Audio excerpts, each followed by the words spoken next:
អ៊ុយក្រែនត្រៀមខ្លួនសម្រាប់កិច្ចចរចាជាមួយរុស្ស៊ីប៉ុន្តែទាមទារដឹងនៅលក្ខខណ្ឌមុន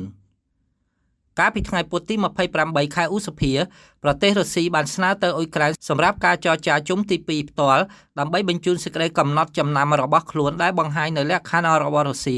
សម្រាប់កិច្ចព្រមព្រៀងសន្តិភាពដែលមានចីរភាពនៅក្នុងសេចក្តីប្រកាសមួយរដ្ឋមន្ត្រីក្រសួងការបរទេសរុស្ស៊ីលោក Sergei Lavrov បានថ្លែងថាប្រតិភូរបស់យើងដែលដឹកនាំដោយលោក Vladimir Medinsky បានត្រៀមខ្លួននឹងបង្ហាញសេចក្តីកត់ចំណាំរបស់រុស្ស៊ីសម្រាប់ប្រតិភូអ៊ុយក្រែននិងផ្ដល់ការពន្យល់ចាំបាច់នៅអំឡុងជុំទី2នៃកិច្ចចរចាផ្ទាល់ដែលធ្វើនៅទីក្រុងអ៊ីស្តង់ប៊ូលនៅថ្ងៃច័ន្ទសប្តាហ៍ក្រោយថ្ងៃទី2ខែមិថុនាចំណែកខាងភាគីអ៊ុយក្រែនបាននិយាយថាត្រៀមខ្លួនសម្រាប់កិច្ចពិភាក្សាឲ្យកាន់តែផ្ទាល់ប៉ុន្តែក្នុងលក្ខខណ្ឌថាទីក្រុងមូស្គូត្រូវផ្ដល់ឲ្យមុននៅការទាមទាររបស់ខ្លួនដើម្បីឲ្យជំនួសផ្ដល់នៅលទ្ធផលនៅក្នុងសារមួយលើបណ្ដាញសង្គម X លោក Rustem Umerov រដ្ឋមន្ត្រីក្រសួងការពារជាតិអ៊ុយក្រែនបានថ្លែងថាយើងមិនប្រឆាំងនឹងកិច្ចប្រជុំថ្មីជាមួយប្រទេសរុស្ស៊ីនិងរងចាំសេចក្តីកំណត់ចំណាំរបស់ពួកគេភាគីរុស្ស៊ីនៅមានយ៉ាងហោចណាស់4ថ្ងៃមុនពេលការចេញដំណើរទៅកាន់ទីក្រុងអ៊ីស្តង់ប៊ូលដើម្បីផ្ដល់ឯកសារឲ្យយើងធ្វើការពិនិត្យមើលចំណែកឯរុស្ស៊ីលោក Vladimir Medinsky ធ្លាប់បានដឹកនាំគណៈប្រតិភូនៅអំឡុងកិច្ចសន្ទនាការពីថ្ងៃទី16ខែឧសភានៅរដ្ឋធានីអ៊ីស្តង់ប៊ូលនោះគឺជាកិច្ចពិភាក្សាសន្តិភាពដំបូងផ្ទាល់រវាងទីក្រុងគីវនិងទីក្រុងមូស្គូចាប់តាំងពីដើមឆ្នាំ2022នៃការចាប់ផ្ដើមការវាយប្រហាររបស់រុស្ស៊ីក្នុងទ្រង់ទ្រាយធំប្រឆាំងនឹងអ៊ុយក្រែនការផ្លាស់ប្ដូរយោបល់នៅថ្ងៃទី16នៅរដ្ឋធានីអ៊ីស្តង់ប៊ូលមិនបានឈានទៅដល់ការទម្លុះទម្លាយបញ្ហាសំខាន់សម្រាប់ស្វែងរកដំណោះស្រាយខាងការទូតសម្រាប់វិបត្តិនោះទេ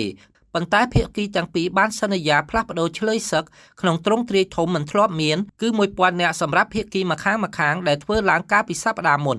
កាលពីថ្ងៃពុធលោក Sergei Lavrov បានប្រកាសថារដ្ឋមន្ត្រីការបរទេសរុស្ស៊ីក៏បានពន្យល់ទៅកាន់សមាភាគីអាមេរិកលោក Marco Rubio អំពីរបៀបដែលទីក្រុងមូស្គូរំពឹងចាប់ផ្ដើមការពិភាក្សាផ្ទាល់ក្រសួងការបរទេសរុស្ស៊ីបានបញ្ជាក់ថា